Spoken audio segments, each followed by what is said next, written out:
Hello everyone, welcome back to Empower Education. आज जो हम यूनिट पढ़ने वाले हैं वो CBSE 10th क्लास की लास्ट यूनिट है and the name is sustainable management of natural resources. ये इस यूनिट का पार्ट 1 है जिसमें हम इंट्रोडक्शन पढ़ेंगे एंड व्हाट आर 5Rs, इसके बारे में थोड़ा सा डिटेल में देखेंगे और क्यों ज़रूरी है हमें अपने नेचुरल रिसोर्सेज को कंजर्व करना, क्या ज़रूरत है, ये सारी चीज़ों का हम आज आंसर फाइंड आउट करने की कोशिश करेंगे। बट उससे पहले हम करेंगे खुद को मोटिवेट एक बहुत ही मोटिवेशनल थॉट के साथ। And the thought says work hard in silence, let success make the noise. Silence में यानी कि अकेले में चुपचाप से अपने ऊपर काम करते रहिए, हार्डवर्क करते रहिए और आपका जो सक्सेस होगी, आपकी जो सक्सेस होगी उसको शोर मचाने दीजिए। सो अपने आप पे काम करना ज़रूरी है। So with this thought we will move on to our topic today, that is natural resources, sustainable management of natural resources. So ये पढ़ने से पहले हम ये जानने की कोशिश करेंगे कि सस्टेनेबल मैनेजमेंट होता क्या है। मतलब हमें क्या करना है sustainable management of natural resources में। हमें हमारे नेचुरल रिसोर्सेज को ऐसे यूज़ करना है, इस तरीके से यूज़ करना है कि वो हमारी नीड तो पूरी करे लेकिन हमारी फ्यूचर जनरेशन के लिए भी बचा रहे। ऐसा ना हो कि हम ही यूज़ कर ले और सारा ख़त्म कर दे। ठीक है, तो नेचुरल रिसोर्सेज क्या होते हैं? Natural resources are resources that exist without any action of humankind. ऐसा रिसोर्सेज जो एग्जिस्ट करता है किसी ह्यूमन के इंटरफेयर के बिना। ठीक है, जो विदाउट ऐसा रिसोर्सेज जो एग्जिस्ट करता है without any action of human kind. Okay, this is natural resources. Natural resources आपके बेसिकली 2 टाइप्स के होते हैं। एक होते हैं renewable natural resources and second होते हैं नॉन रिन्यूएबल। यानी कि कुछ जो नेचुरल रिसोर्सेज है वो बहुत ही ज़्यादा लार्ज अमाउंट में प्रेजेंट है, इतने लार्ज अमाउंट में प्रेजेंट है कि अगर आप उसको यूज़ भी करेंगे तो भी वो ख़त्म नहीं होंगे। They are known as renewable natural resources और they are known as renewable natural resources। जैसे कि एग्जाम्पल क्या है आपका?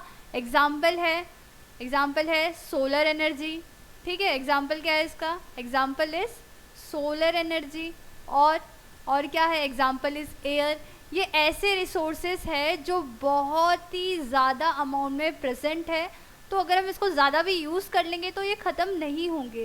लेकिन कुछ नेचुरल रिसोर्सेज आपके ऐसे हैं जिनको अगर आपने बहुत ही ज़्यादा लार्ज अमाउंट में यूज़ किया तो वो क्या होंगे? वो एक दिन ख़त्म हो जाएंगे। जैसे हमारे कोल एंड पेट्रोलियम, जैसे हो गया कोल एंड पेट्रोलियम। ठीक है, ये ऐसे रिसोर्सेज है जो ज़्यादा अमाउंट में अगर हमने यूज़ किया तो ख़त्म हो जाएंगे। तो इसको हमें क्या करना है? इसको हमें बहुत ही सावधानी के साथ हमें इसका यूज़ करना है। ऐसे रिसोर्सेज को बोला जाता है नॉन रिन्यूएबल नेचुरल रिसोर्सेज। यानी कि इसको एक तो बनने के लिए बहुत टाइम लगता है, ऊपर से इसका जो अमाउंट है वो बहुत ही ज़्यादा कम है नेचर में। ठीक है, so these are a basic knowledge about natural resources. So ये तो हमने पढ़ लिया कि कुछ नेचुरल रिसोर्सेज ऐसे हैं जो बहुत ही ज़्यादा अमाउंट में है, कुछ नेचुरल रिसोर्सेज ऐसे हैं जो कम अमाउंट में प्रेजेंट है। तो हमें क्या करना है? हमें हमारे नेचुरल रिसोर्सेज को, इन रिसोर्सेज को क्या करना है? मैनेज करना है, बचाना है। अब बचाने की क्या ज़रूरत है? क्या नीड है हमें बचाने की? पहली नीड है कि एक तो पॉपुलेशन हमारी बहुत ही ज़्यादा बढ़ रही है। आपने देखा है पॉपुलेशन कितनी बढ़ रही है। India is the second most populous country in the world. So हमारी पॉपुलेशन क्या हो रही है? Population is continuously expanding, means continuously बढ़ रही है। पॉपुलेशन बढ़ रही है मतलब डिमांड हर चीज़ की, हर नेचुरल रिसोर्स की बढ़ेगी। डिमांड पानी की बढ़ेगी, डिमांड मुझे गाड़ी चलानी है उसके लिए पेट्रोल डीजल, इसकी डिमांड बढ़ेगी। सो जैसे जैसे पॉपुलेशन इंक्रीज़ होती है मींस डिमांड भी इंक्रीज़ होगी। ठीक है, डिमांड इंक्रीज़ होगी लेकिन हमारे पास जो रिसोर्सेज है उसका तो अमाउंट लिमिटेड है। डिमांड अगर इंक्रीज़ हो रही है, अमाउंट नेचुरल रिसोर्सेज का लिमिटेड है, तो क्या होगा? जो पावर में लोग हैं यानी कि ऐसे लोग जिनके पास बहुत ज़्यादा पैसा है वो क्या करेंगे? इस सारे नेचुरल रिसोर्सेज को कम कर लेंगे, यूज़ कर लेंगे, ख़त्म कर देंगे और जो अंडर प्रिविलेज लोग हैं, यानी कि जो इस रिसोर्सेज को अफोर्ड नहीं कर सकते, जो ज़्यादा अमीर नहीं हैं, वो क्या करेंगे, वो इस रिसोर्सेज को यूज़ नहीं कर पाएंगे। इसीलिए हमें क्या करना है, हमें इन रिसोर्सेज को इक्वली डिस्ट्रीब्यूट करना है पॉपुलेशन में, ह्यूमन पॉपुलेशन में, ठीक है। Sorry. So and the fourth one is to maintain ecological balance. So हमें हमारे नेचुरल रिसोर्सेज को मैनेज करने की ज़रूरत है, क्योंकि पहला है, एक तो हमारी पॉपुलेशन बढ़ रही है, पॉपुलेशन बढ़ रही है तो इन रिसोर्सेज की डिमांड बढ़ेगी, ठीक है। सेकंड क्या है, डिमांड तो बढ़ रही है लेकिन नेचुरल रिसोर्सेज का जो अमाउंट है that is still limited. So amount भी कम है और डिमांड ज़्यादा है, तो हमें क्या करना पड़ेगा, हमें इनको मैनेज करना पड़ेगा, हमें इसको बचाना होगा। Third is equitable distribution of resources होना चाहिए, यानी कि आप, कोई मैटर नहीं करता कि आप कौन से इकोनॉमिक बैकग्राउंड से है, लेकिन हर इंसान को, हर किसी को इस रिसोर्सेज का प्रॉपर इक्वल फ़ायदा मिलना चाहिए, ठीक है। और third and the last one is to maintain ecological balance. Ecological balance maintain करने के लिए भी ये ज़रूरी है। कैसे इकोलॉजिकल बैलेंस मेंटेन करने के लिए ज़रूरी है, चलो मैं आपको एक फटाफट से एग्जांपल देती हूँ, ठीक है। सपोज दिस इज़, क्या है ये, ट्री है, ठीक है।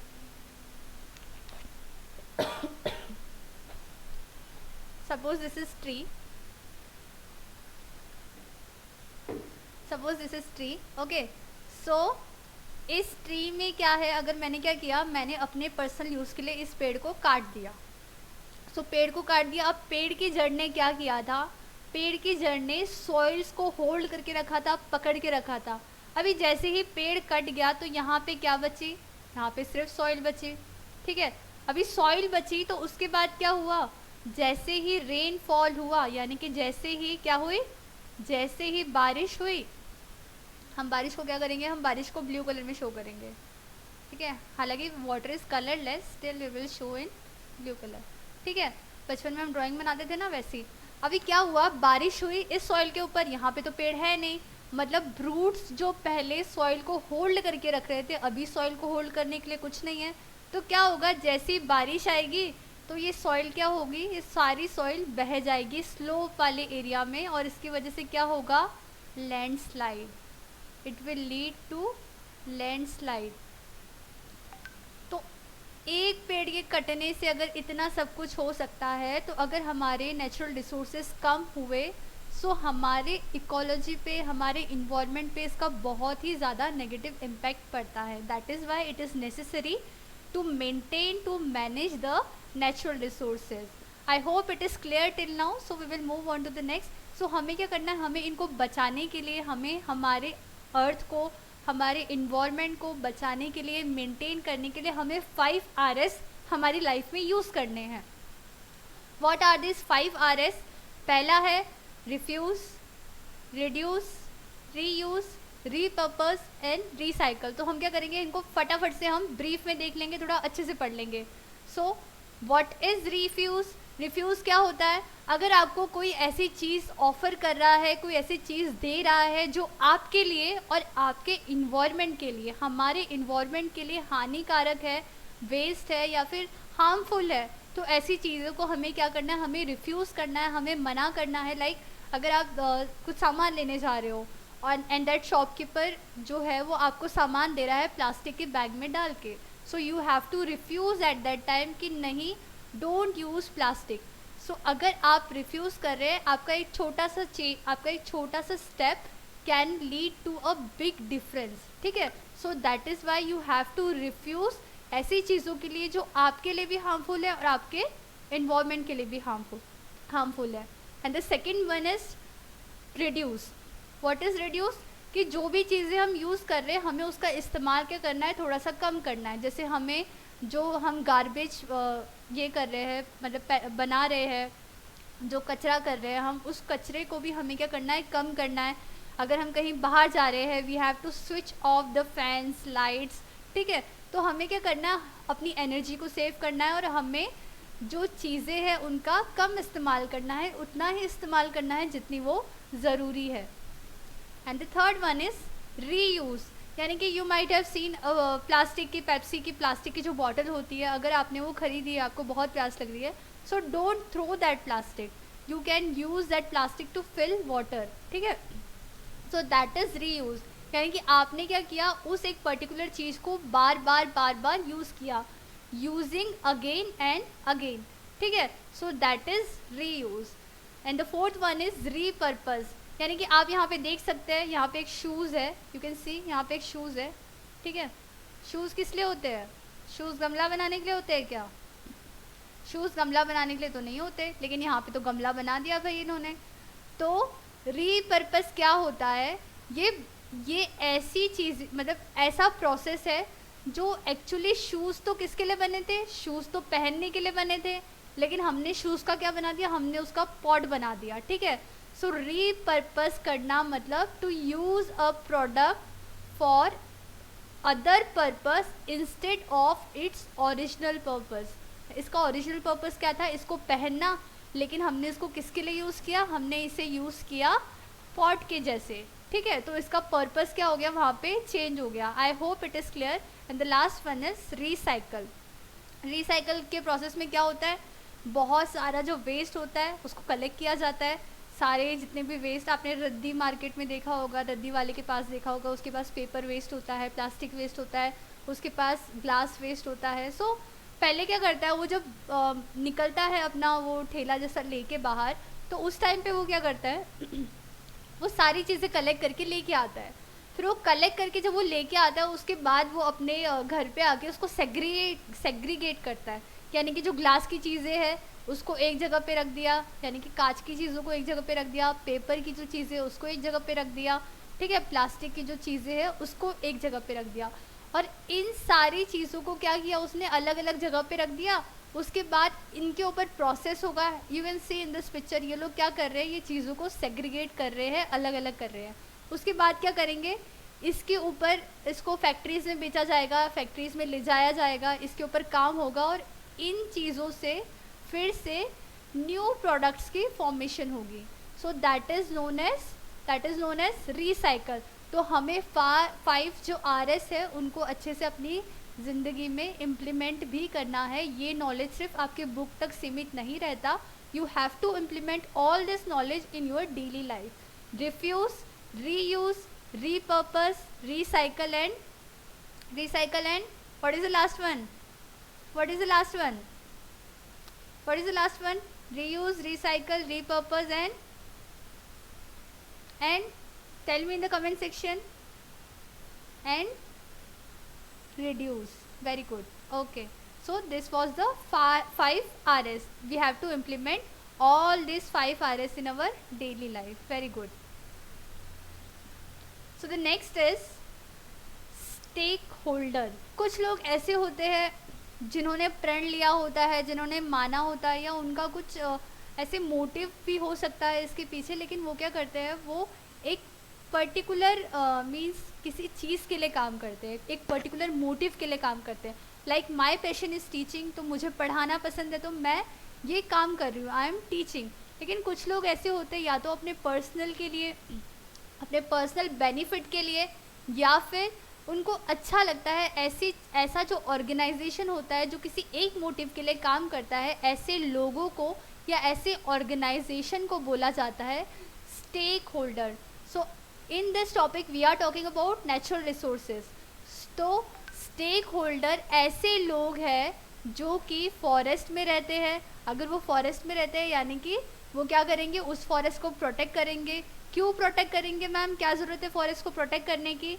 ऐसे लोग जो फॉरेस्ट में रहते हैं, इनके जीवन की जो डेली जो भी उनकी दिनचर्या है, जो भी क्रिया उनके डेली लाइफ में चल रही है, जैसे उनका खाना बनाने का प्रोसेस, उनके गाय भैंसों को पालने का प्रोसेस, उनकी गाय भैंस का चारा, सो ये सारे प्रोसेस के लिए they are depending on the forest. So अगर वो फॉरेस्ट पे डिपेंड है, मतलब वो फॉरेस्ट को क्या करेंगे, प्रोटेक्ट भी करेंगे। क्या करेंगे, वो प्रोटेक्ट भी करेंगे। तो स्टेक होल्डर ऐसे लोग होते हैं जो फॉरेस्ट में रहते हैं और उस फॉरेस्ट को प्रोटेक्ट करते हैं, या फिर ये कोई फॉरेस्ट डिपार्टमेंट है of the government, forest department of the government है तो भी ये फॉरेस्ट को प्रोटेक्ट करेंगे। ठीक है, या फिर ये कोई इंडस्ट्रियलिस्ट है। अभी इंडस्ट्रियलिस्ट क्यों प्रोटेक्ट करेगा मैम फॉरेस्ट को? इंडस्ट्रियलिस्ट प्रोटेक्ट इसलिए करेगा, सपोज अगर ये पेपर इंडस्ट्री का मालिक है तो जितने अच्छे इसके पेड़ होंगे, जितनी अच्छी ज़्यादा प्रोडक्शन होगी, उतना ही ये क्या करेगा, फैक्ट्रीज़ में इन्वेस्ट करेगा। उसकी वजह से मुनाफा किसका होगा? इस इंडस्ट्रियलिस्ट का मुनाफा होगा। ठीक है, तो इसीलिए ये भी क्या है, ये भी फॉरेस्ट की देख रेख कर रहा है, उसका ध्यान रख रहा है, क्योंकि अगर फॉरेस्ट अच्छे से ग्रो कर रहा है, अगर उसकी जो क्वालिटी है वो अच्छी है, तो फ़ायदा किसको होगा? एट लास्ट फ़ायदा जाके इसी इंडस्ट्रियलिस्ट को होगा। सो या तो फिर स्टेक होल्डर कौन हो सकते हैं? Wild life and nature enthusiast. ये ही एक्चुअली ऐसे लोग होते हैं जो हमारे नेचर को प्रोटेक्ट करते हैं, क्योंकि यहाँ पे अगर हम बाकियों को देखें तो इनका कहीं ना कहीं कोई पर्सनल यूज़ है, पर्सनल मोटिव है उस चीज़ को प्रोटेक्ट करने का। बट जो wild life and nature enthusiast होते हैं, एक्चुअल में अगर कंसिडर किया जाए तो यही है जो हमारे वाइल्ड लाइफ को प्रोटेक्ट कर रहे हैं, wild life and nature enthusiast and those who live in the forest. क्योंकि कुछ लोग, अभी भी कुछ प्रजातियाँ ऐसी हैं इंडिया में पाई जाती है जो प्रजातियाँ आज भी पेड़ पौधों को भगवान मानते हैं, उनको पूजते हैं, जैसे कि राजस्थान में है। तो दैट इज़ वाई मीन्स अगर वो उसमें भगवान देखते हैं, उनको पूजते हैं, means they are protecting somehow, वो क्या कर रहे हैं, उनको प्रोटेक्ट कर रहे हैं बाय वर्कशिपिंग दैम। ओके, सो और स्टेक होल्डर कौन होते हैं? स्टेक होल्डर है पहले ऐसे लोग जो फॉरेस्ट में रहते हैं और अपनी डेली लाइफस्टाइल के लिए डिपेंड है फॉरेस्ट पे, या फिर ये क्या है, फॉरेस्ट डिपार्टमेंट है, किसी गवर्नमेंट का फॉरेस्ट डिपार्टमेंट है, या फिर कोई इंडस्ट्रियलिस्ट है, या फिर wild life and nature enthusiast है। ठीक है, इन सबको क्या बोला जाता है? They all are known as stakeholders. I hope it is clear. So अभी क्या है, बहुत सारे फिर भी कभी कभी क्या होता है, कभी गवर्नमेंट आ जाती है कि उन्हें कुछ प्रोजेक्ट है, या फिर कोई इंडस्ट्रियलिस्ट आता है जो फॉरेस्ट का लैंड खरीद लेता है, तो वो क्या बोलता है कि हमें उस जगह पे अपनी कंस्ट्रक्शन करना है, हमें कंपनी खोलनी है, हमें फैक्ट्री खोलनी है। सो बहुत सारी कम्युनिटी, ऐसी कम्युनिटी जिन्होंने इसके खिलाफ क्या किया, अपनी आवाज़ उठाई, एक्शन लिया। सो ये एक्चुअली ये जो यूनिट है इसमें आपको डायरेक्ट क्वेश्चंस नहीं पूछे जाएंगे, आपको जो क्वेश्चंस पूछे जाएंगे वो इनडायरेक्टली पूछे जाएंगे, या फिर ऐसे पूछा जाएगा कि कौन सी कम्युनिटी थी जिसने पार्टिसिपेट किया प्रोटेक्ट करने के लिए फॉरेस्ट को। So you have to give this example. So सबसे पहला example and best example is Bishnoi community. Bishnoi community जो है ये राजस्थान में पाई जाती है, राजस्थान में है बिश्नोई कम्युनिटी, जो कि थार बॉर्डर के यहाँ पे रहती है, दैट इज़ इन राजस्थान। ठीक है, that is in Rajasthan. So basically क्या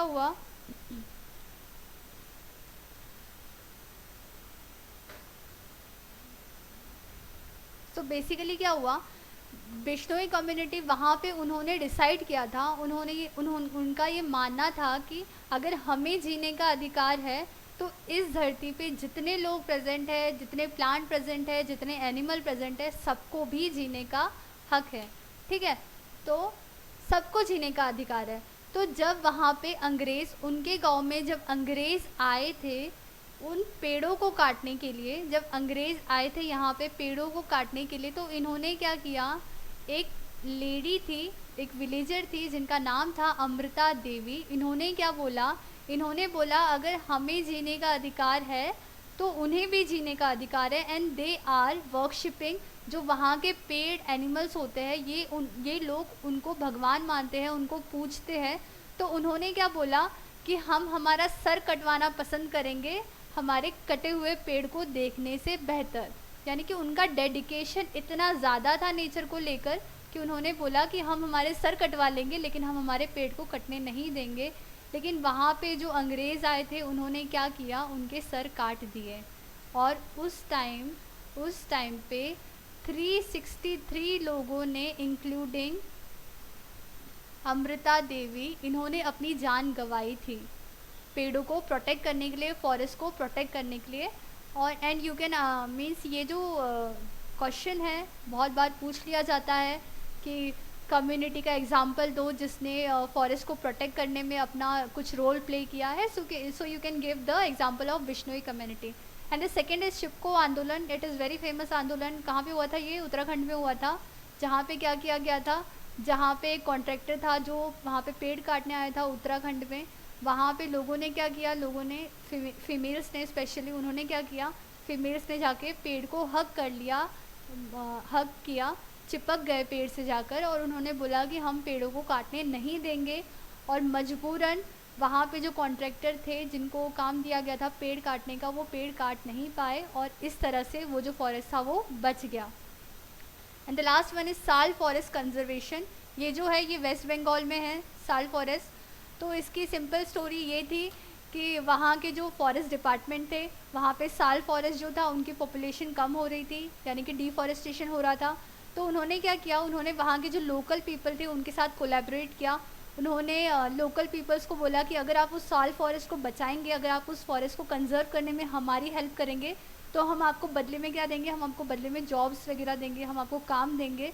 जिसकी वजह से दोनों क्या हुए, म्यूचुअली बेनिफिट हुए, और साल फॉरेस्ट को कंजर्व किया गया। सो बेसिकली आपसे स्टोरी नहीं पूछी जाएगी कि चिपको आंदोलन क्या था, कब शुरू हुआ, किसने शुरू किया, it is not like that.